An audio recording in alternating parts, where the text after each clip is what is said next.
Vivez environné de la bonté de Dieu et détendez-vous dans sa bonté.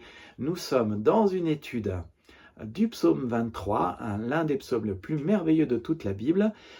Nous sommes dans le verset 2 aujourd'hui. Il me fait reposer dans de verts pâturages, il me dirige près des eaux paisibles. Et nous voyons comment se reposer dans la bonté de Dieu. Et j'ai donné les 5 causes du surménage et du fait qui expliquent pourquoi nous nous détendons pas. Si vous fondez votre valeur sur votre travail, si vous voulez toujours plus de choses, si vous voulez ce que les autres ont, si vous valorisez la réussite plutôt que les relations et si vous avez de l'insécurité, ça vous fera trop travailler.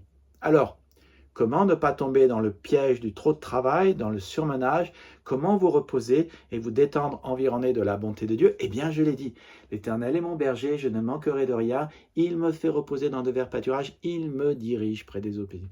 Si vous voulez manquer de rien, si vous voulez avoir le repos, si vous voulez être dirigé près des eaux paisibles, il vous faut adopter le bon berger et faire ce qu'il dit dans sa parole et vous trouverez le repos. Alors, d'abord, permettez que nous tuions les 5 causes qui provoquent votre surménage. D'abord, la question de votre valeur et de ne pas confondre votre travail et votre valeur. Rappelez-vous, si vous voulez vous détendre et profiter de la bonté de Dieu et être environné de sa bonté, rappelez-vous de votre valeur devant Dieu. C'est exactement le contraire que de baser votre valeur sur votre travail. Donc, lorsque vous allez à une réunion, lorsque vous allez au travail, posez-vous la question, qui êtes-vous et que faites-vous? Comme si cela était en relation avec votre identité et votre valeur. Et souvenez-vous, votre valeur pour Dieu. Alors, question, d'après la Bible, la parole de Dieu, quelle valeur avez-vous devant Dieu? Alors d'abord, sachez que Dieu ne crée rien sans valeur, sans but et sans intention. Le fait que vous soyez en vie signifie que Dieu vous aime, parce que Dieu crée tout par amour. Il vous a voulu en vie. Le fait que vous êtes unique montre que vous avez de la valeur.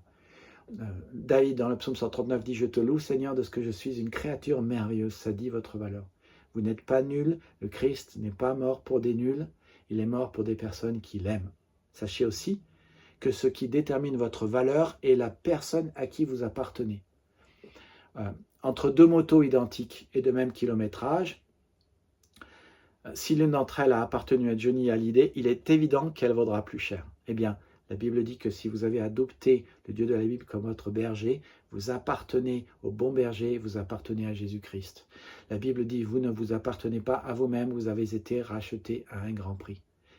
C'est le prix qu'une personne est prête à mettre dans un objet en vente qui détermine ce prix. Jésus-Christ a été prêt à mettre son sang dans la balance, si je puis dire. Il a payé de son sang votre vie. Ça montre votre valeur infinie. Écoutez aussi Jacques 1, 18. Dieu a voulu lui-même vous donner la vie par sa parole qui est la vérité afin que nous soyons au premier rang de toutes ses créatures. D'autres traductions disent afin que vous soyez le plus important de tout ce que Dieu vous a créé. Ça veut dire que vous êtes plus important que les étoiles, la lune, la terre. Vous êtes plus important que le soleil. Vous êtes plus important que tout. Vous comptez plus que le reste de la création.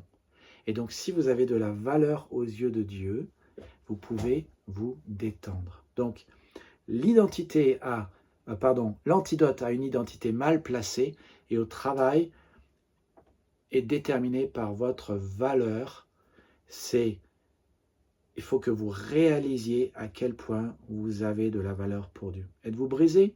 Êtes-vous un pécheur? Moi aussi. Êtes-vous imparfait? Oui, moi je le suis. Êtes-vous profondément aimé par Dieu? Oui. Avez-vous des défauts? Oui. Avez-vous de la valeur infinie aux yeux du Seigneur? Oui.